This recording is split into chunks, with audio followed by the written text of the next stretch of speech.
네, 국회가 문재인 정부 출범 이후 첫 국정감사에 들어갔습니다. 이번 국감, 적폐청산 국감으로 여야의 치열한 공방이 예상되는데요. 여야 할 것 없이 각 당은 국감 종합상황실을 운영하면서 철저한 전의를 다지고 있습니다. 자세한 얘기 백성문 변호사 그리고 김병민 경희대 교수와 이야기 나눠보겠습니다. 두 분 어서 오십시오. 안녕하세요. 안녕하세요. 예. 자, 오늘 국정감사가 이제 시작이 됐는데 먼저 주목이 되는 것이 공수가 바뀌고 첫 국감이라는 그 점이에요. 네, 맞습니다. 문재인 정부 들어서 첫 번째 국정감사가 진행됩니다. 보통 국정감사라고 하면은 현재 정부의 국정 운영에 대해서 국회가 총체적인 문제를 묻고 따지는 과정들이 되게 되는데 이번 국정감사는 좀 독특하게도 지난 정부에 대한 적폐청산에 대한 여부가 굉장히 주요 화제로 떠오르고 있습니다. 그러니까 말 그대로 이제 민생에 대한 문제 그리고 이 엄중한 한반도 위기에 대한 해결 문제 등에 대해서 좀 집중해야 되는 국감이 돼야 되는데 그러지 못할까 하는 우려가 좀 있는 게 사실인 거고요. 여기서 더불어민주당 같은 경우는 실질적인 과거 9년의 보수 정권에 대한 적폐 청산의 기치로 국정감사에 나서겠다고 하니까 보수 야당이라고 볼 수 있는 자유한국당 같은 경우에는 여기에 대해서 과거 이제 원조 적폐라는 거는 노무현 정부 시절에 얘기하는 거 같고요. 예. 신적폐라 그래서 이 문재인 정부 집권 5개월 동안의 이야기들을 같이 다루겠다고 하니 이 문제가 혹시 자칫 잘못 정쟁의 장으로 이어지는 않을까 걱정이 좀 되긴 합니다. 네. 각 정당마다 전략도 좀 다르게 세우고 있을 것 같아요. 그러니까 바라보는 관점이 굉장히 달라요. 조금 전에 예. 말씀하셨던 것처럼 국감이라는 건 현재 정부가 제대로 하고 있는지 여부를 국회에서 감시하는 건데 일단 여당 쪽에서는 지금 현재 문제가 나오는 국방위 같은 경우 쉽게 말해서 사이버 사령부에서 뭐 했는지 그리고 뭐 방산비를 어떻게 된 건지 사드 조기 배치 결정하게 된 근거는 뭔지 이런 쪽을 주 공격 대상으로 삼는다면 지금 자유한국당 입장에서는 한반도 안보 위기 문제 제대로 대응하고 있나 그리고 뭐 네. 전술핵 재배치 같은 걸 어떻게 할 것인가. 그러니까 바라보는 관점이 다르다 보니 이게 자칫 뭔가 검증하고 무언가 정부의 문제점을 파헤친다라기보다는 서로 정쟁의 대상이 될 가능성이 굉장히 높다라는 생각이 드는데 일단 지금 민주당과 네. 야당인 자유한국당은 이렇게 확실하게 지금 노선의 차이를 보이고 있고요. 바른정당과 국민의당은 이런 정쟁보다는 정책에 집중하겠다라고 하고 있는 상황이긴 하지만 지금 가만히 보면 결국 뭐 바른정당과 국민의당이 이 국감의 취지에 맞게 나간다면 현 정부의 문제점을 지적할 가능성이 굉장히 네. 많거든요.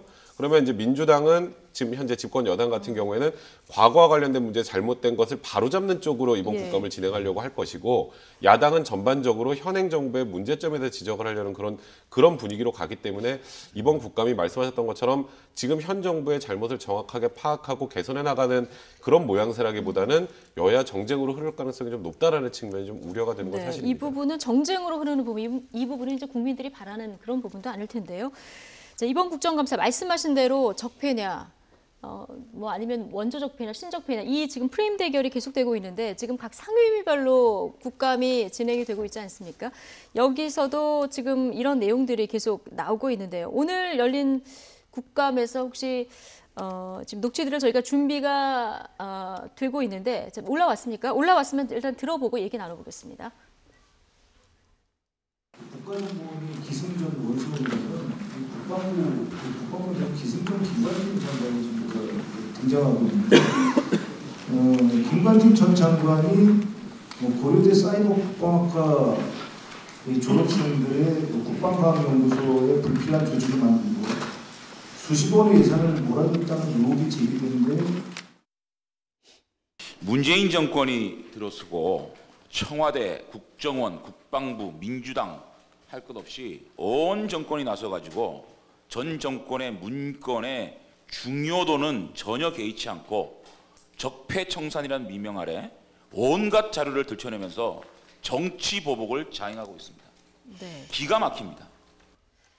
지금 국방위와 행안위 오늘 오전에 진행된 상황 보셨는데 역시 우려했던 대로 이게 지금 적폐청산이나 정치 보복이나 이 프레임대로 지금 국회 국감이 진행되고 있다 이런 느낌이 들어요. 바라보는 중요도의 관점이 다르기 때문이에요. 예. 지금 조금 전에 보시면 아시겠지만 민주당 측에서는 바로 지금 김관진 전 국방부 장관의 이름을 딱 얘기를 하면서 사이버 사령부에 관련된 문제점을 제기하고 그걸 어떻게 해결할 것인가에 대한 질의를 하고 있는 반면에 지금 보시면 장제원 의원 같은 경우에는 지금 이렇게 하고 있는 것 자체가 과거에 뭐 문서의 중요도 이게 국가 기밀인지 아닌지 상관없이 다 들춰내서 정치 보복하고 있는 것 아니냐. 여기서 이렇게 붙는 거고 그리고 이제 여기서 아마 좀 지나면 한반도 안보 문제 관련된 얘기 나올 겁니다. 네. 거기서는 이제 또 야당이 목소리를 내겠죠. 전술핵 재배치 문제부터. 그러니까 이게 또 딱 이렇게 지금 정부에서 문제점으로 제기되고 있는 거에 대해서 심도 깊은 논의가 아니라 예. 본인들이 주장하고 싶은 것만 주장하는 상황. 저게 뭐가 해결되겠어요? 지금 조금 전에 그 저 지지에 관련해서 뭔가 중간적 합의점이라는 데 찾을 수 있는 그런 구조 자체가 아니기 때문에 네. 오늘 국방위는 저런 방식으로 서로에 대한 주장만 외치는 그런 개연성이 굉장히 높지 않을까 네. 좀 안타깝습니다. 지금 이 프레임 대결은 민주당하고 자유한국당 의원들 간의 이 프레임 대결이 강하고 아까 말씀하신 대로 국민의당과 바른정당은 이제 정책에 좀 집중하자 이런 얘기를 했습니다만 국민의당이 존재감 때문에 좀 고민이긴 한 것 같습니다. 오늘 보니까 헌재 국감만 거부하겠다 이 얘기가 나왔어요. 네, 이 얘기는 이제 김희수 헌재 소장 권한 대행을 앞으로 좀 계속 임명해 나가겠다라고 이제 청와대가 입장을 밝히지 예. 않았습니까? 이 부분은 이제 국회 차원에서 크게 문제 제기가 가능한 사항으로 볼 수 있는 건데 국회 본회의 의결을 통해 갖고서는 헌법재판소장 후보자에 대해서 결국 인준을 거부한 상황이거든요. 근데 이거를 청와대에서 국회의 의결을 가지고 이제 존중하지 않는 측면으로 볼 수 있기 때문에 여기에 대한 강한 문제 제기를 할 수 있다 이렇게 좀 볼 수 있는 상황이고요. 국민의당 같은 경우는 현재로서는 굉장히 좀 어려운 상황에서 국정감사에 맞았다 이렇게 볼 수가 있을 겁니다. 예. 현재 뭐 바른정당이 굉장히 흔들리는 분위기 속에서 제3정당으로의 위치를 국정감사에서 공고히 해내지 못한다라면 향후 국민의당 같은 경우도 민주당으로의 흡수 얘기 혹은 이대로 내년도 지방선거를 치를 수 있을 것인가에 대한 문제 제기가 나올 수 있기 때문에 특히나 이번 국정감사를 통해서 국민들에게 제3정당이 왜 필요한지에 대한 이미지를 각인시켜줄 그런 의무가 좀 있지 않을까 생각이 됩니다. 예. 지금 바른정당 같은 경우는 전대 준비도 해야 되고 지금 보수 통합 얘기 때문에 좀 시끄럽기도 하고 이런 상황에서도 지금 국감에 응해야 되기 때문에 굉장히 힘든 상황일 것 같다 이런 생각은 들어요. 사실 지금 제일 힘든 정당이 바른정당이겠죠. 네. 지금 말씀하셨던 것처럼 다음 달 13일에 전대가 예정돼 있는데 네. 전대가 제대로 열릴 수 있을지에 대한 의구심을 표시한 분들 많고요. 그 전에 뭐 당이 쪼개질 수 있다는 얘기도 많이 나오는 상황에서 근데 이번 전대에서 그런 어수선한 모습 때문에 제대로 준비를 하지 못해서 존재감을 드러내지 못한다면 바른정당 국민들로부터 더 어찌 보면 인정받기 힘든 상황이 되기 때문에 이 어려움 속에서도 어떻게든 본인들의 존재감을 드러내야 할 텐데 예. 근데 바른정당의 기치를 가만 보면 안보에 관해서는 굉장히 보수적인 입장을 택하고 있고요. 그래서 아마 그 부분은 자유한국당과 크게 다르지 않은 방향으로 진행이 될 것 같고 그리고 바른정당 역시 지금 과거 좀 적폐 청산과 관련해서 정치보복으로 규정하고 있는 상황이기 때문에 예. 그런 부분은 자유한국당과 좀 발맞춰 갈 텐데 나머지 부분 경제나 지금 민생이나 이런 부분에 관련해서 바른정당만의 어떠한 목소리를 낼 수 있는지 뭔가 국민들이 아 바른정당은 그래도 자유한국당과는 다르구나라는 네. 모습을 각인시킬 수 있을지 그게 어찌 보면 바른정당으로서 이번 국감의 핵심이 아닌가 싶습니다. 네, 전대 전에 그런 모습을 네. 국민들한테 보여주는 것, 그렇죠. 이 부분이 굉장히 중요한 포인트가 되겠군요. 그런데 여당인 더불어민주당의 국감 전략 문건이 이렇게 공개가 됐는데 이게 좀 논란이 되는 것 같아요. 그렇죠. 이 국감 전략 문건에서 자유한국당과의 대별되는 모습들을 좀 가져가자라는 내용들이 공개가 되기 시작하면서 이게 이제 현재로서는 위로 보고된 선이 아니라 실무선에서 만들어진 것이다라는 거거든요. 네. 여기서 자유한국당을 결국은 적폐 동조 세력으로 각인을 시키고 민주당은 개혁 세력으로 만들겠다라는 건데 이게 각 정당별로 국정감사를 앞두고 다양한 전략을 수립하게 됩니다. 네. 다만 이 전략이라는 거는 결국 현 정부에 대한 국회 차원에서 감시를 어떻게 가져갈 것인가. 700개가 넘게 되는 국가의 기관들을 대상으로 국정감사를 20일 동안 하기 때문에 모든 부분을 다 살필 수는 없는 겁니다. 그러니까 각 정당이 주력해야 될 모습들에 대해서 분명한 전략을 세우게 되지만 이 전략이 정부를 대상으로 한 것이 아니라 상대 정당을 대상으로 전략을 세웠다라면은 이거는 사실 큰 문제제기가 될 수 있는 측면이 있는 거거든요. 그러니까 더불어민주당에서도 논란이 확산될 수 있기 때문에 이거를 이제 실무선에서 만든 문건이다라고 정리를 하고 있는 상황인데요. 예. 현재 이제 더불어민주당이 국정감사 전략이 만약 이와 같은 문건처럼 자유한국당과의 적폐 대결로서 이루어지게 된다라면은 이 문건의 진위 여부를 떠나갖고선 결국은 이 문건처럼 전략들이 이어질 수밖에 없기 때문에 최대한 과거의 문제에 집중하기보다는 현재와 미래의 문제를 살피기 위한 국정감사로 이끌어가는 노력이 필요해 보인다고 생각이 됩니다. 네, 변호사님은 어떻게 보십니까? 그러니까 지금 말씀하셨던 것처럼 이런 문건들이 나온 것 민주당 입장에서 좀 악재죠. 예. 왜냐하면 지금 말씀하셨던 것처럼 지금 현재 이 정부가 어떻게 하고 있는지 예를 들어서 과거의 적폐와 관련되면 그 부분을 어떻게 파헤쳐야 되는지에 관련된 그런 뭐 어찌 보면 의견서나 보고서라면 그래도 좀 낫지만 이거는 상대 정당을 이런 이미지로 만들어서 국민들로부터 외면받게 만들자라는 취지잖아요. 근데 지금 어쨌건 지금 현재 국회 구성을 보면 여소야대 정국이기 때문에 자유한국당의 동의를 100% 끌어낼 수는 없지만 그런 노력을 계속 보이는 게 이제 국민들이 바라볼 때는 협치에 대해서 지금 민주당도 지금 현 여당도 굉장히 준비를 많이 하고 있고 상대방을 배려하고 있구나 모양새를 보여줄 수 있는데 이렇게 상대방을 적폐 세력이라고 낙인 찍는 방법에 대한 고민을 한다라는 것, 처음부터 했다라는 것, 규정을 네, 했다는 거, 예. 그런 부분에 대해서는 뭐 실제로 국민들이 자유한국당을 지금 그렇게 바라보는 분들도 있지만 예. 그게 아니라 이 국회 내에서 파트너로 생각을 하는 모습이 별로 보이지 않는다는 점에서는 분명히 이 부분은 좀 아쉬운 부분이고요. 저는 사실 이런 문건들이 나오면 이거는 지도부에 보고되지 않은 거고 그냥 실무선에서만 나왔던 것이다 정도의 말이 아니라 우리가 이런 내용들을 실무선에서도 검토했다는 건 좀 죄송하다. 우리는 어쨌건 정도의, 상생의 정치를 얘기하고 싶다. 그리고 자유한국당과도 뭐 심도 있게 논의를 하고 싶다. 이런 방향으로 좀 어느 정도의 유감 표명을 하는 게 맞지 않을까. 그게 국민들이 바라볼 때 좀 더 좋은 모습이 아닐까라는 생각이 좀 드네요. 예. 그런데 지금 뭐 여야 기싸움이 증인 채택 문제 가지고도 계속 되고 있는데 이게 지금 어디까지 합의가 된 겁니까? 그러니까 증인 채택 문제에 대해서 특히나 지금 그 모 방송사에 있는 손석희 예. 사장에 대한 증인 채택 문제를 갖고도 또 뜨거워지고 있는 상황이고요. 뭐 과거 같은 경우는 기업인에 대한 증인 채택 여부를 두고 싸웠습니다만 지금 뭐 손석희 사장이 대표적인 케이스인데 결국은 예. 각 정당에 대한 정쟁으로 이끌어가기 위한 하나의 국정감사를 이용하기 위해서 누군가의 증인 채택을 두고 이게 이제 싸움으로 비춰지게 됐을 경우는 올바른 국정감사를 예. 이어지기 어려운 측면들이 있거든요. 그러니까 과거에 바로 1년 전으로 정치 시기를 돌리게 됐을 경우는 최순실 국정농단 상황이 워낙 뜨거웠기 때문에 그 당시에는 그 최순실 국정농단을 가지고 네. 어떻게든 파헤치는 국정감사로 모든 부분들이 쏠렸습니다만은 지금 이제 이런 얘기들이 다 정리가 되고 난 새로운 정부가 출범하고 난 뒤 국정감사 아니겠습니까? 여기서 이제 정쟁보다는 이 증인 채택 문제에 있어서도 여야가 정말로 이게 이제 국가의 문제를 다루기 위해서 중요한 네. 증인일 경우는 함께 합의하는 게 중요하지만 그게 아닌 경우에 있어서는 굳이 불필요한 소모적인 논쟁을 할 필요는 없다고 보여집니다. 그러니까 제가 근데 하나 지금, 말씀드리고 예. 싶은 게요. 지금 손석희 사장 관련해서 좀 전에 얘기를 하셨는데 손석희 사장이 나오면 그 전에 있었던 그 국정농단이 사라집니까? 그리고 이 태블릿이 만약에 뭐 지금 어떻게 입수 경위가 잘못됐다면 지금 국정농단이 사라지는 게 아니거든요. 그러니까 왜 다시 지금 이 과거에 집착하는 모습을 보이는지 전 좀 이해가 되지 않고 예. 지금 다시 태블릿 PC가 누구 건지에 대한 논쟁부터 다시 시작이 됐죠. 근데 실제로 국정농단 재판에서 태블릿 PC가 증거로 채택도 안 됐습니다.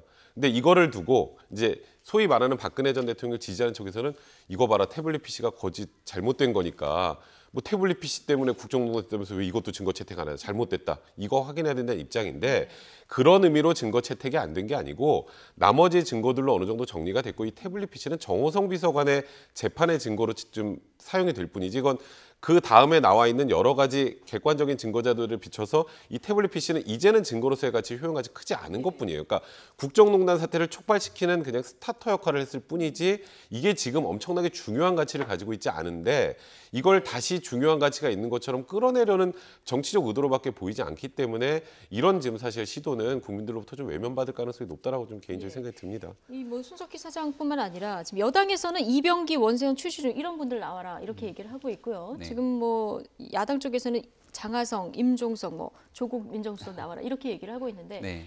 어디까지 나올 거라고 보십니까? 결국은 뭐 나오기가 쉽지가 않을 거라고 예. 보여지는 측면이요. 이게 이제 정치의 영역과 사법의 영역을 좀 분리할 필요가 있는 네. 건데 증인으로 채택이 되더라도 이게 결국은 법적인 영역에서 재판이 진행 중이거나 수사 중인 사건인 이유를 빌미로 이제 증인 출석을 안 할 확률이 높은 거거든요. 그러니까 여기에 대해서 원세훈 원장을 비롯해 있는 사람들에 대해서 지금 현재 국정원 적폐청산 TF에서부터 문제를 발견하고 검찰의 수사가 진행 중인 사건인데 그렇다면 검찰의 수사를 통해서 재판을 지켜볼 수 있는 대목이 있는데 이걸 다시 국회의 국정감사의 정쟁의장으로 끌어들일 이유가 있는 것인가? 오히려 이 부분을 좀 놔두고 사법적 영역으로 처리를 할 수 있도록 공정하게 놔두는 게 좀 맞지 않는가라는 생각이 드는 거고요. 다만 현 정부에 있는 임종석 비서실장을 비롯해서 정부, 그러니까 청와대 관계자들의 증인 출석 요구에 대해서는 이건 좀 진지하게 고민해 볼 필요가 있는 겁니다. 이것도 네. 마찬가지로 문재인 정부의 오로지 흔들기를 위해서 중요한 인물들을 증인 채택하겠다라고 하는 건 문제가 될 수 있겠으나 여기에 대해서 현 정부 출범 이후에 국정에서 묻고 따져야 되는 문제가 있다라면은 와갖고 얼마든지 국정감사에 증인으로 출석할 수 있는 문제이기 때문에 뭐 동등한 자들을 비교하기는 좀 어려움이 있다고 보여집니다. 예. 자, 어쨌든 문재인 정부 첫 국감, 여도 야도 지금 벼르면서 국감을 진행하고 있는 상황이고 지금 시작이 된 상황인데요. 국감 명분도 지금 각양각색입니다. 각 당에서 어떤 이야기들이 나오는지 영상으로 만나보시죠. 소속 의원들이 어느 때보다 결연한 자세로 여당으로서의 품격과 품위에 맞게 진행할 수 있도록 보수 정권 9년의 총체적 국정 실패를 되돌아보고 자유 대한민국을 지키는 전쟁터로 생각을 하고 문재인 정권의 무능과 신적폐 원조 적폐 등을 심판하기 위한 총력 체제를 국감에 임하는 의원들의 성실성과 열정을 판단하고 성과를 계량화하여 매일 오늘의 국감 우수 의원을 선정할 계획입니다. 피자 배달 왔습니다. 아유, 예, 국감 때문에 며칠 밤새셨을 텐데요. 예, 맛있게 드십시오. 예, 감사합니다. 다 스타 제조기들 아니세요. 예, 국감 스타 만들어 주시기 바랍니다, 다들. 지금 뭐 자유한국당하고 민주당은 계속 얘기했던 대로 이게 적폐청산 그리고 아니면 신적폐청산 이 프레임 대결을 하고 있는 거고요. 지금 국민의당이 그 안에서 좀 목소리를 내보고자 하는 모습이 좀 보입니다. 지금 뭐 우수 회원 선정도 하고요. 지금 국감 스타 만들어 달라 이러면서 안철수 대표가 직접 피자 들고도 배달도 하는 어떻게 보셨습니까? 그러니까 일단 국민의당은 지금 말씀하셨던 것처럼 민주당과 자유한국당이 하는 저런 정쟁보다는 예. 우리만의 새로운 방식으로 국민들에게 좀 다가가 보겠다라는 그런 전략을 세우고 이번 국감에 임하는 것 같고요. 안철수 대표가 사실 그 당내 인사들하고 스킨십 부족하다는 그런 비판을 옛날부터 좀 많이 받아왔었거든요. 확실히 좀 변화를 하려고 노력하는 모습 많이 보여요. 이제 안철수 대표가 되고 나서부터 안 드시던 폭탄주도 드시고 또 그다음에 이렇게 피자 배달도 하시고 뭔가 자꾸 사람들하고 부딪히고 스킨십을 해서 나는 과거와 달라졌다는 모양새를 자꾸 보여주시려고 노력하시는 것 같은데 저는 그런 부분에 대한 노력은 높게 평가하나 아직은 자기의 옷으로 완벽하게 맞게 입었다는 느낌은 아직은 들지 않고 좀 어색하죠. 그러니까 저는 이게 완전히 자기의 맞는 옷이 되기를 좀 진심으로 좀 바랍니다. 완전히 자기의 옷처럼 자연스러워질 그렇죠. 때까지 조금 더 노력이 필요하겠다. 그러나 어색하긴 하지만 어떤 소통 방식을 바꾸려는 노력은 조금 그렇죠. 높이 살만하다 이런 얘기를 해주셨는데요. 그렇죠. 긍정적으로 볼 수 있다라는 거고요. 특히나 국정감사를 준비하기 위한 보좌진들의 노력들이 굉장히 피가 날 정도로 어려움이 있을 겁니다. 특히 이번 열흘 동안의 긴 장기 연휴까지 반납하고 보좌진들이 열심히 노력했을 건데 그런 보좌진들을 위로하기 위해서 피자를 들고 전체를 좀 돌았다는 거고요. 여기서 좀 주목해 볼 만한 거는 국감에서 스타 되세요라는 얘기를 했다는 거죠. 그러니까 과거 최순실 국조특위 청문회 과정에서 스카 요정이라는 별명을 얻을 정도로 김경진 의원이 또 청문회 스타가 되지 않았습니까? 그렇죠. 그러니까 그랬던 거 예스 or no 뭐 이런 식으로 또 국민의당 의원이 나름대로 국민들의 많은 관심과 주목을 끌었는데 40석밖에 되지 않는 현재로서는 이 두 거대 양당 체제를 비교해 봤을 때는 소수 정당으로 볼 수 있기 때문에 숫자로서 게임이 되지 않는다라면 개별 의원 한 명 한 명이 정말로 민생과 정책에 집중해서 국민들에게 각인시킬 수 있을 만한 국감을 만들어내자 이런 전략과 의도가 숨어 있는 게 아닌가 보여집니다. 네, 지금 뭐 여소야대 전국에서 다당제 역할을 톡톡히 하고 있는 국민의당 또 바른정당이 이번 국감에서 어떤 역할을 하는지 이 대목도 좀 주목해서 지켜봐야 될 것 같고요. 자, 이번에는 새 국면을 맡고 있는 보수 야권 대통합 문제를 좀 살펴보겠습니다. 한국당과 바른정당 통합. 친박 청산이 기본 전제 조건인데요. 어제 이 자유한국당 의총이 있었는데 여기서는 또 만장일치로 박 전 대통령 불구속 재판을 해야 한다 이런 당론을 정했다고 합니다. 현재 단식 투쟁 중인 조원진 대한애국당 대표와 정우택 자유한국당 원내대표 목소리 들어보시죠. 처음에 구속할 당시도 인멸이나 도주력 없는 전직 대통령을 구속하는 무리수를 떴지 않습니까? 그럼 만약에 이거 구속 연장을 한다는 것은 이게 인권유리나 인권 탄압을 넘어서 정치적 인신강금이다. 저는 그렇게 보고 있습니다. 법리적이나 인권적 측면에서 이것은 도저히 있을 수 없는 일이다. 또 법원에서 정부 여당의 눈치를 보지 말고 헌법과 법률에 따라서 결정을 내려야 한다. 만장일치로 불구속 재판으로 가야 된다 하는 것으로 의견을 모았다. 아직도 박근혜 전 대통령을 억울하게 폐위된 여왕쯤으로 인식하고 있는 것 같습니다. 이는 스스로 반탄핵 세력을 자처하는 참으로 영치 없는 주장입니다. 한국당이 박근혜와 결별하는 것은 국민에 대한 예의입니다. 이용호 국민의당 정책위 의장 얘기까지 들어봤는데요. 자, 그런데 자유한국당 얼마 전 혁신위에서 박근혜 전 대통령이 출당을 권고하지 않았습니까? 그런데 이번에는 박근혜 전 대통령 불구속 수사해야 된다. 이걸 지금 당론으로까지 정한 그런 상황이거든요. 결이 달라 보이는데. 저는 이게 당론으로 채택할 내용인가요? 그러니까 이런 주장을 할 수는 있어요. 예. 그러니까 박근혜 전 대통령에 대해서 불구속으로 재판을 해야 된다는 주장을 하는 건 맞는데, 그러니까 자유한국당이 지금까지 계속 얘기해왔던 게 이번 현 정부가 국회를 무시하고 그래서 네. 삼권분립 원칙에 반한 행동을 한다는 것에 대한 엄청난 비판을 해왔는데, 이거야말로 전형적으로 삼권분립 원칙에 반하는 그런 당론 아닌가요? 국회에서 한 당이 이번 재판을 불구속으로 해야 한다. 그러면 재판부에서 알겠습니다로 불구속을 해야 되나요? 이거는 그냥 법과 원칙에 따라서 재판은 재판대로 놔두고 예. 그러니까 박근혜 전 대통령에 대한 인권 침해적 요소가 있다는 정도의 얘기는 할 수 있지만 네. 이걸 당론으로 채택을 한다는 거는 전 사실 좀 약간 코미디 상황이라는 좀 생각이 들고요. 네. 그러니까 지금 현 시점에서 나와 있는 박근혜 전 대통령 구속영장을 연장하느냐 마느냐 여부에 대한 판단은 말 그대로 지금 이 재판부에서 법리를 기초로 해서 판단을 하면 될 문제이고 그 판단에 대해서 존중한다고 하면 될 텐데 지금 현재 자유한국당에서 이 불구속 재판을 당론으로 채택하게 된 거는 박근혜 대통령의 출당 여부를 떠나서 그래도 우리는 박근혜 전 대통령을 최대한 보호했다는 박근혜 전 대통령의 지지자들에게 보내는 그런 메시지 정도에 불과하다는 생각이 들고요. 네. 이후에 어쨌건 보수 대통령을 위해서 출당 조치를 해야겠죠. 네. 이제 그것과 이 두 부분을 투트랙으로 가려고 하기 위한 하나의 전략이 아닌가 싶은데 저는 이 부분은 확실히 좀 무리수를 뒀다라는 굉장히 생각이 듭니다. 근데 좀 저도 헷갈립니다. 자유한국당 박근혜 전 대통령을 지금 버리려고 하는 겁니까? 아직까지 끌어 안으려고 하는 겁니까? 그러니까 박 전 대통령을 자유한국당에서 이제 출당 조치를 시키고 그러니까 말 그대로 탄핵에 이르게 된 정치적 책임을 져야 된다는 주장이 하나가 분명히 존재하는 예. 거고요. 다만 그럼에도 불구하고 피고인으로서 재판받아야 될 권리에 대해서도 충분히 인정하고 법과 원칙에 따라 가야 된다는 주장을 네. 동시에 하고 있는 거로 보입니다. 그러니까 이제 바른정당의 유승민 의원 같은 경우도 박근혜 전 대통령의 구속영장에 대해서도 불구속으로 수사받는 게 맞다라고 이제 본인의 입장을 개인적으로 얘기를 예. 한 적이 있습니다. 그런 것처럼 자유한국당 의원 개개인 같은 경우는 이번 사건에서 재판부의 판단을 받아봐야 되겠지만 구속영장을 결국 연장하기보다는 현재 상황 속에서는 연장되지 않는 것이 맞다라고 이제 생각들을 하는 것 같아요.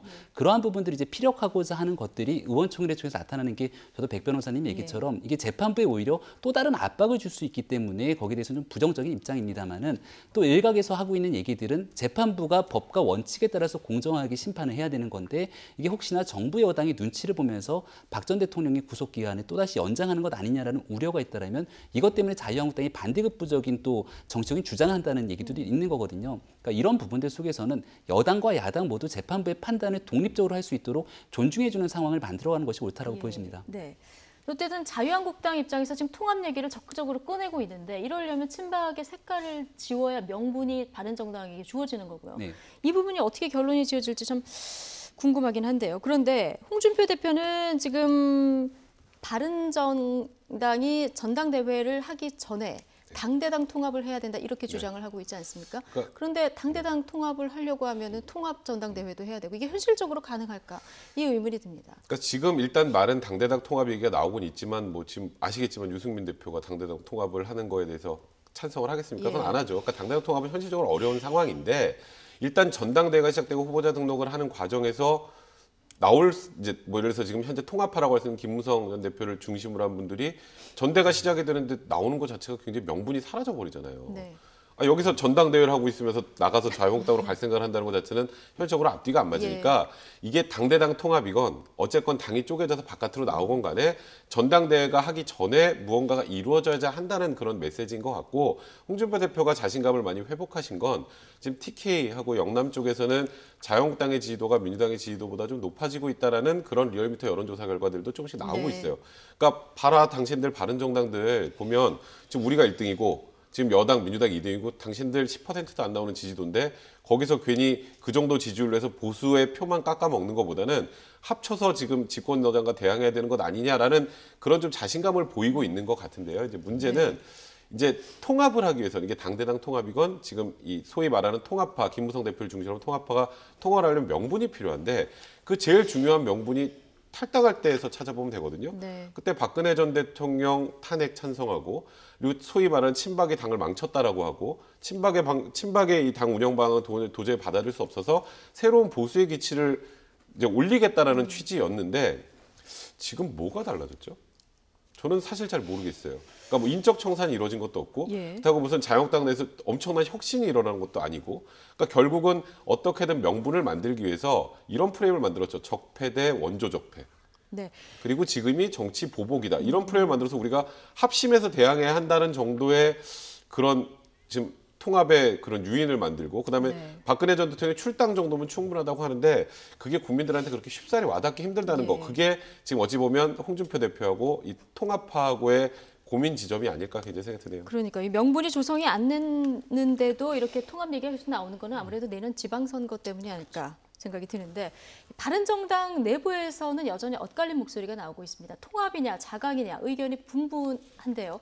자, 통합을 주장하고 있는 의원들은 어떤 얘기를 하고 있는지 들어보시죠.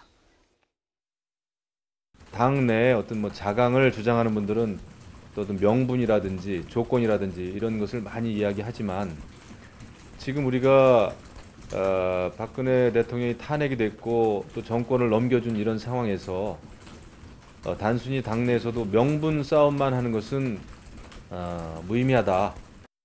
저희로서는 지금은 가장 당대당 통합을 통해서 온전하게 완전하게 다시 이전의 새누리당의 모습을 되찾는 것, 그것이 저희의 바람이죠.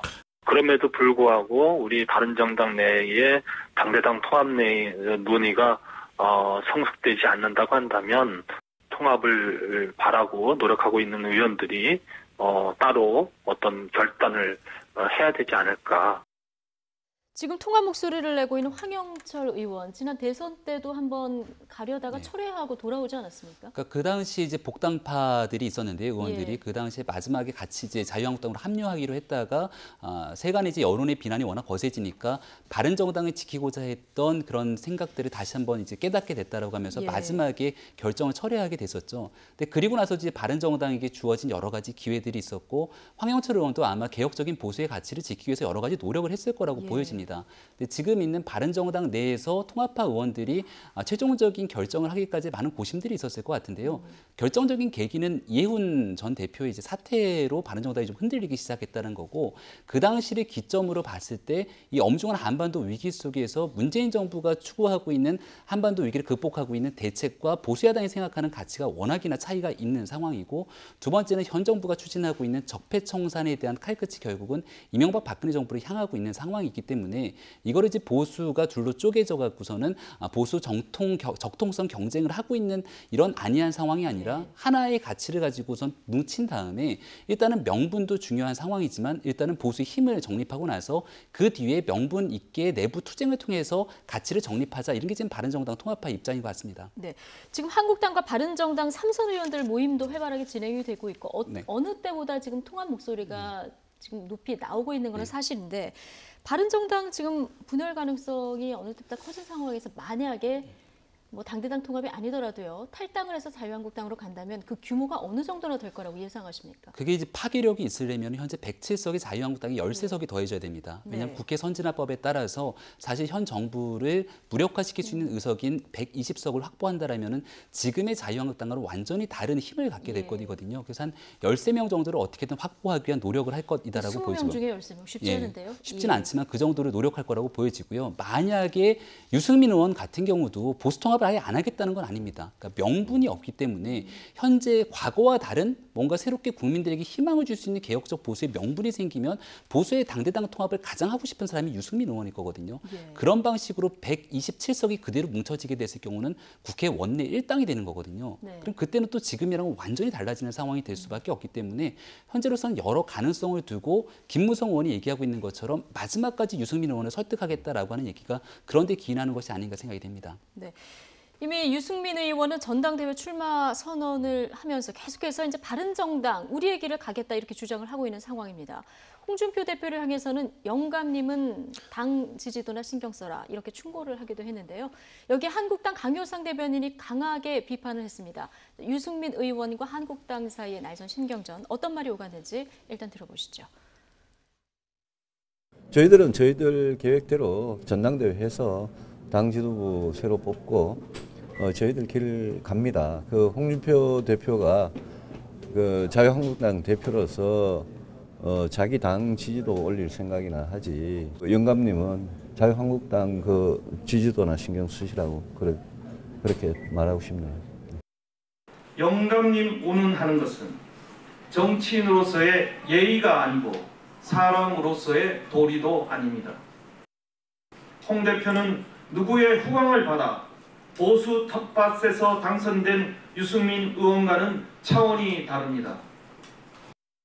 대통령 병에 걸린 사람은 홍준표가 아니라 유승민입니다. 네, 유승민 의원 지금 20석 되는 바른정당 안에 있는데 힘을 합쳐도 모자랄 판을 굉장히 참 심적으로 어렵겠다 이런 생각이 드는데 지금 강효상 자유한국당 대변인 얘기 들어보셨는데 영원한 보수의 엑스맨이다 이런 얘기까지 했습니다. 그러니까 지금 자유한국당 입장에서 보면은 보수 대통합의 가장 큰 걸림돌이 유승민 의원이기 때문에 뭐 저런 얘기를 할 수밖에 없을 것 같은데 이제 저는 여기서 보면 뭐 탄핵과 보수 분열의 원인 제공자라는 표현을 썼었는데요. 이제 과거로 좀 돌아가 보면 저번 4.13 총선에서의 공천 과정 사실 그것 때문에 그 당시에 새누리당이 정말 예상 밖의 대패를 했죠. 그렇죠. 그리고 그 이후에 이 박근혜 전 대통령과 그 당시에 이제 있었던 사람들의 국정농단 그리고 탄핵까지 연결되는 과정에서 그 당시 새누리당이 소극적으로 나가다가 굉장히 국민적으로 지탄을 많이 받고 그래서 우리야말로 지금 이렇게 잘못된 보수가 아니라 새로운 보수를 꿈꾸겠다라 해서 나온 분들이 만든 게 바른정당인데 지금 강효상 대변인이 말씀하시는 거 보면 탄핵과 보수 분열의 원인 제공자 그러니까 탄핵을 뭐 유승민 의원이 했나요? 유승민 의원 때문에 박근혜 전 대통령이 탄핵이 된 건 아니잖아요. 그러니까 저는 자유한국당에서 꼭 하나 했으면 하는 건 그러니까 지금 저도 잘 안타까운 게 보수의 날개가 많이 꺾여 있는 상황이기 때문에 보수와 진보가 좀 무언가 정말 생산적인 토론을 하기 위해서는 힘의 균형을 맞춰야 되는 건 어느 정도 저도 이해가 됩니다. 그런데 그러기 위해서는 지금 현재 국민들로부터 자유한국당이 많이 지금 현재 사실 지지도 옛날 지지도를 생각을 해보면 엄청나게 많이 국민들로부터 외면받는 건 사실이지 않습니까? 왜 외면받고 있는지에 대한 인식을 먼저 하고 과거의 잘못된 관행들을 좀 버리고 그럼 우리가 어떻게 새로운 보수로 나갈 수 있는지에 대해서 한번 토론을 해보자. 그래서 그 토론 방향에 따라서 우리가 보수가 뭉쳐서 이렇게 해보자라는 쪽으로 나가야 보수 통합이 국민들로부터 그러니까 실제 국회 내에서의 역학관계를 떠나서 국민들로부터 인정받고 시너지가 있을 수 있지 아직도 이런 방법에 과거에 좀 얽매여 있는 상황으로 당신 때문에 보수가 분열됐고 당신 때문에 탄핵됐다는 이런 인식을 아직 하고 있다라면 국민들로부터는 이게 보수가 어떻게 통합이 되더라도 그렇게 큰 시너지를 내긴 어렵 거라는 생각이 들고요. 그런 방식에 대한 고민이 좀 필요하지 않을까 생각됩니다. 네, 김무성 의원하고 유승민 의원 얼마 전 뽀뽀도 했는데 지금은 김무성 의원과는 완전히 유승민 의원은 길을 달리 가는 것 같아요. 그렇죠. 김무성 의원은 이제 통합하겠다는 마음을 완전히 굳힌 것 같죠? 거의 뭐 마음을 굳히고 외부로 공표까지 한 상황이겠죠. 그러니까 마지막까지 유승민 의원을 설득하지만 설득이 안 될 경우에는 전당대회 이전에 탈당을 통해서 결행할 수도 있다라는 결심을 밝히기도 했고요. 그럼에도 불구하고 지금 만약에 바른정당의 20석 의원들 중에 일부 한 10명이 좀 넘는 사람들이 나가게 되고 유승민 의원을 중심으로 몇 안 되는 의원들이 남아서 교섭단체가 무너지더라도 보수 적통 경쟁을 하면서 바른정당을 이끌어 가겠다라고 얘기를 하는 순간 상당히 정계가 좀 복잡하게 꼬일 확률이 높습니다. 그건 이제 내년도 지방선거를 앞두고 있을 과정이라고 볼 수 있는데요. 결국 이 모든 일들이 지방선거를 앞두고 있는 상황 속에서 만약에 보수가 통합되지 않는 상황으로 4당 체제 혹은 5당 체제로 선거가 치러지게 된다라면은 현재 더불어민주당이 가장 강력한 우세를 점할 수밖에 없는 상황이기 때문에 유승민 의원 입장에서도 마지막까지 고민이 좀 될 수밖에 없을 거고요. 그래서 홍준표 대표가 초창기에는 유승민 의원을 비롯한 일부 사람들에 대해서는 다른 사람 다 받아도 당신들은 안 되라고 선을 걷다가 지금에는 이제 조건 없는 통합들을 갖고 얘기할 수밖에 없는 상황이 바른정당이 일부 남아서 쪼개지는 상황보다는 통 크게 모든 것들을 함께 통합하자라는 의견들을 취합하고 있는 상황이라 마지막까지 바른정당에 남아있는 의원들 사이에서는 굉장히 큰 고민이 있을 거라고 보여지긴 합니다. 근데 뭐 꼭 정계 개편이 자유한국당하고 바른정당 통합으로만 되는 건 아니고 얼마 전에 유승민 의원과 안철수 대표가 또 만나기도 했고요. 그래서 이제 바른정당과 국민의당 연대 얘기가 나오는 와중에 또 지금 민주당과의 연대를 해야 된다. 국민의당에서 이런 목소리도 지금 중진 의원들 사이에서 나오고 있는 상황이거든요. 그러니까 이게 복잡합니다, 지금. 일단 지금 뭐 당대당 통합이 되지 않는 상황에서 이제 탈당파 의원들이 탈당을 자유한국당으로 들어가면 일단 원내교섭단체가 깨지죠. 바른정당이 지금. 그럼 뭐 지금 말씀하셨던 건 최대 뭐 13석이 간다, 뭐 7석밖에 안 나는 굉장히 미니정당이 될 수도 있는데 그런 상황에서 사실 독자적으로 지금 바른정당이 일어나서 뭐 본인들의 그 기치를 올리기는 쉽지 않은 상황이 되겠죠. 그러면 결국 유승민 의원 입장에서는 안보는 보수, 경제는 진보니 국민의당과 어느 정도 중간지대에서 무언가 역할을 할 수 있을 거라는 생각을 하고 있는 것 같고 안철수 대표도 예. 그 부분에 대해서는 긍정적인데 문제는 국민의당과 바른정당 남은 의원들의 당대당 통합은 또 현실적으로 좀 어려운 측면이 있어요. 예. 지금 어쨌건 호남을 중심으로 한 국민의당에서 바른정당 의원들은 호남권에서는 그닥 인기가 많은 분들이 아니기 때문에 국민의당의 호남권 의원들 입장에서는 반발할 수밖에 없는 상황이 되고요. 또 호남권 의원들 입장에서는 지금 민주당의 지지도가 호남에서 훨씬 높고 문재인 대통령의 국정수행 지지도가 높은 상황이다 되다 보니 이쪽이랑 오히려 합쳐야 되는 게 아니냐라는 움직임까지 나오고 있는 상황이라 지금 굉장히 복잡한 고차 방정식 하에 있는데 이제 가장 이제 바른정당 입장에서 최악의 카드는 바른정당만 고립되는 거죠. 탈당하고 남는 네. 사람들이 있고 국민의당과 민주당이 합치는 상황이 되면 그때 이제 바른정당이 굉장히 고립될 가능성이 있어서 유승민 지금 의원 같은 경우도 어떤 방식으로든지 지금 현 시점에서 그냥 우리가 독자 생존하겠다는 목소리만 내 가지고는 당내에 남아있는 분들의 불안감을 해소시킬 수 없기 때문에 예. 어떤 방식으로 우리 당이 독자적으로 생존해 나갈 수 있는 방향을 찾을지 네. 그에 대한 고민을 계속 지속해 나간다는 생각이 듭니다. 예, 앞으로 이 정계 개편이 어떻게 되느냐에 따라서 문재인 정부 국정 운영과도 또 연관이 돼 있기 때문에 이 부분은 또 어떻게 될지 좀 지켜봐야 될 것 같고요. 이번에는 청와대 얘기를 좀 해보겠습니다. 문재인 대통령이 어제 방미의원단 청와대로 초청을 했는데요. 북핵 문제 해결을 위해서 압박에서 대화 입구를 찾는데 참 어려움이 있다. 이런 얘기를 했습니다. 그러니까 문재인 대통령의 어쨌건 대북 정책은 압박보다는 대화 쪽에 원래 방점이 찍혀 있었죠. 예. 근데 그 이후에 북한이 굉장히 무리수를 많이 뒀죠. 뭐 핵실험도 하고 장거리 미사일 ICBM도 계속 쏘고 이런 상황이 되다 보니까 일단 전 세계적으로 북한에 대한 압박을 하고 있는 상황이고 미국 트럼프 대통령도 지금 요즘에 나오는 발언을 들어보면 마치 곧 전쟁 날 것 같은 정도의 느낌이 들 정도의 강경 발언만 쏟아내고 예.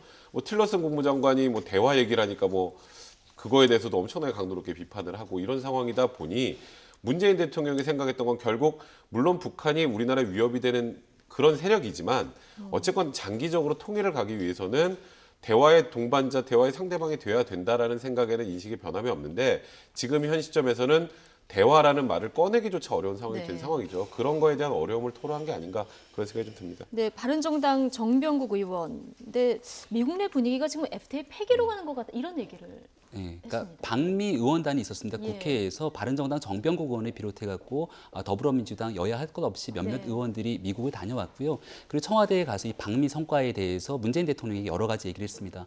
그중에 가장 이제 눈길을 끄는 건 FTA에 관한 얘기였죠. 그러니까 미국 의회의 분위기는 사실상 이 한미 FTA 폐기해서는 안 된다라는 입장을 미 의회 의원들이 갖고 있다는 겁니다. 근데 그럼에도 불구하고 트럼프 대통령과 트럼프 정부가 이끌고 있는 이 행정부에서는 한미 FTA 협상이 안 될 경우 결국은 폐기까지 갈 수 있는 위험성이 충분히 가능하다라고 보여지고 방미 의원들이 느끼기에 그런 분위기가 감지됐다는 그걸 이제 단순히 거잖아요. 느꼈다는 예. 게 아니라 미국에 있는 의원들이 뭐라고까지 얘기했냐면 그런 분위기가 느껴지기 때문에 우리가 트럼프 대통령에게 편지까지 써서 보냈다고 그 편지를 보여줬다는 겁니다. 예. 그렇기 때문에 지금 우리가 한미 FTA 개정 협정을 하는 과정 속에서도 최악의 상황까지 고려하지 않을 수 없다라는 얘기를 하고 있는 상황이기 때문에 뭐 현 정부 입장에서도 열심히 노력해서 준비하고 있지만 고심이 깊을 수밖에 없는 상황인 것 같습니다. 예. 이 한미 FTA 재협상뿐 아니라 경제 분야에서도 문재인 정부가 풀어야 할 숙제가 굉장히 많은데요. 이런 가운데 문재인 대통령이 어제 미래 먹거리를 주도할 산업이죠. 4차 산업. 이 4차 산업혁명위원회 행사에 참석했습니다.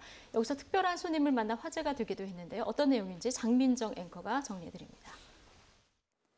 어린이들의 대통령, 뽀통령 뽀로로에게 정상회담 요청을 받는 이 문재인 대통령. 이거 실화냐 싶으실 텐데 네, 이 농담 같은 대화 실화맞습니다. 직접 확인해 보시죠.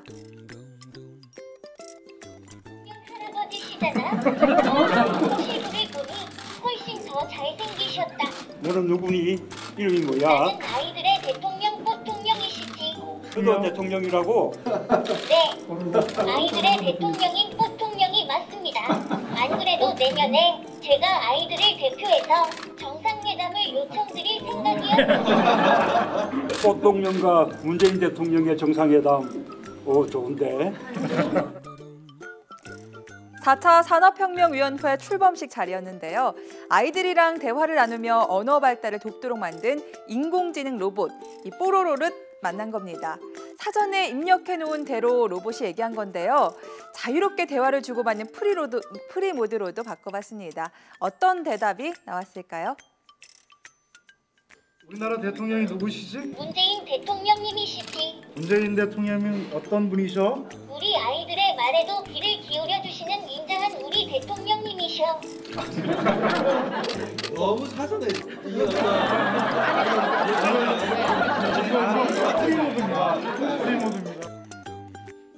네, 이거 프리모드 맞나 싶을 정도로 달콤한 얘기만 쏟아내자 너무 듣기 좋은 소리만 한다, 사전에 교육한 거 아니냐, 이런 우스갯소리가 나오기도 했습니다.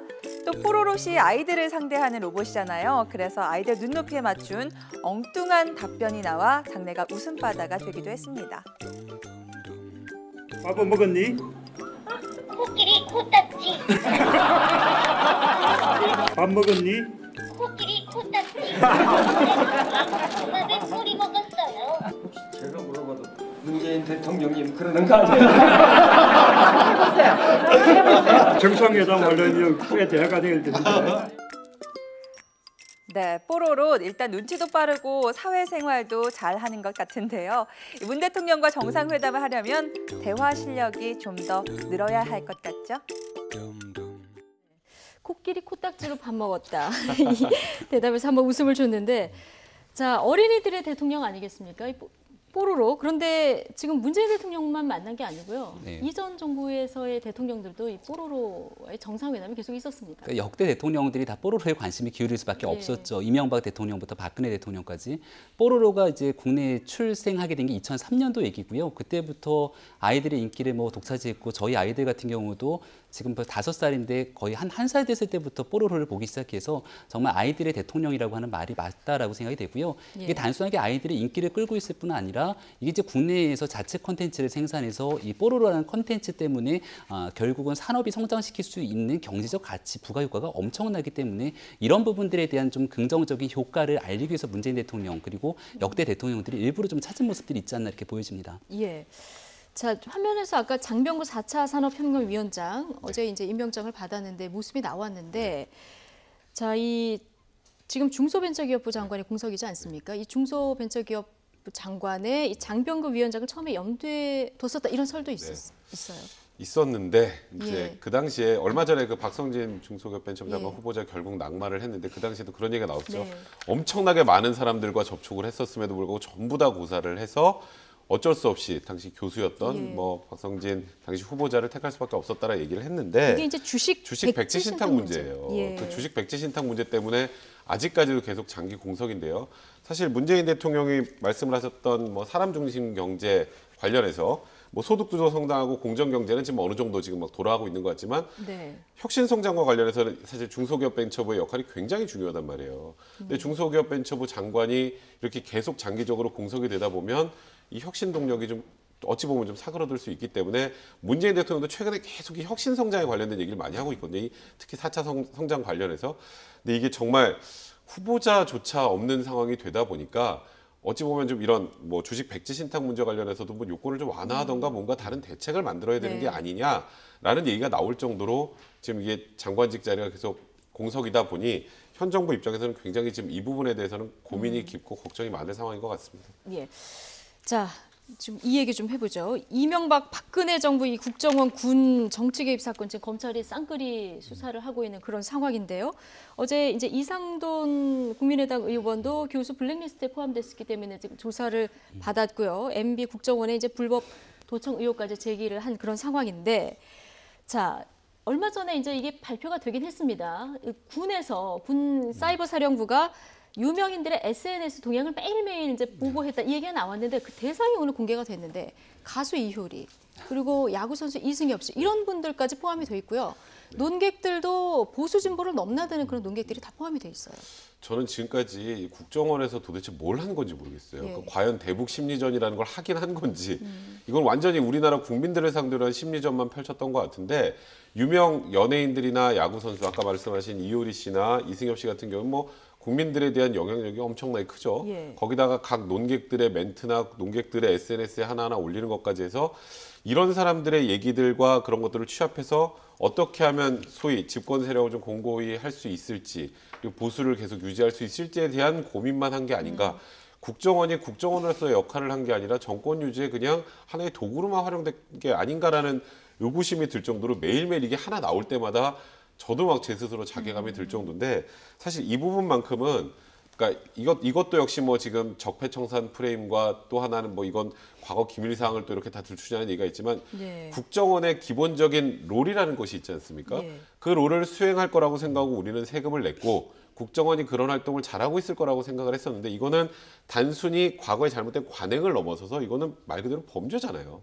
예. 이 부분만큼은 좀 철저히 규명해서 앞으로 국정원이 투명해지는 방향으로 가는 하나의 단초도 삼아야 될 것 같다는 생각이 듭니다. 이제 군의 민간인을 상대로 어떻게 보면 SNS 사찰을 한 건데 이게 내부 전산망, 군 내부 전산망을 통해서 이게 보고가 되는 겁니까? 그러니까 그게 이제 굉장히 심각하다라고 볼 수밖에 예. 없는 건데 이게 국정원이 사찰했다고 하더라도 굉장히 큰 문제가 될 수 있는 건데 국정원이 만약 이제 민간인에 대한 여론 동향을 수집했다라고 한다면 이 정보기관으로서 국정원 혹은 경찰의 정보과 형사들 같은 경우가 이런 상황들에 대한 동향이 있다는 동향 보고 정도로 파악해서 올리는 과거의 전례들이 있기도 했습니다. 예. 이제 이게 어느 정도 선까지 개입되느냐에 따라서 정치 개입 문제로 비화될 수 있냐 여부를 따질 수 있는 거지만 군의 사이버 사령부에서 민간인에 대한 사실 여론 동향까지 수집했다라는 거는 어떤 명분으로 찾기가 어려운 측면들이 있는 거거든요. 예. 여기 이제 유명 연예인들이라든지 그리고 유명 스포츠 선수들 같은 경우에 SNS에 올리는 글들 하나하나가 대중적으로 미치는 파급력들이 크다 보니까 그런 부분들을 수집했다라고 하면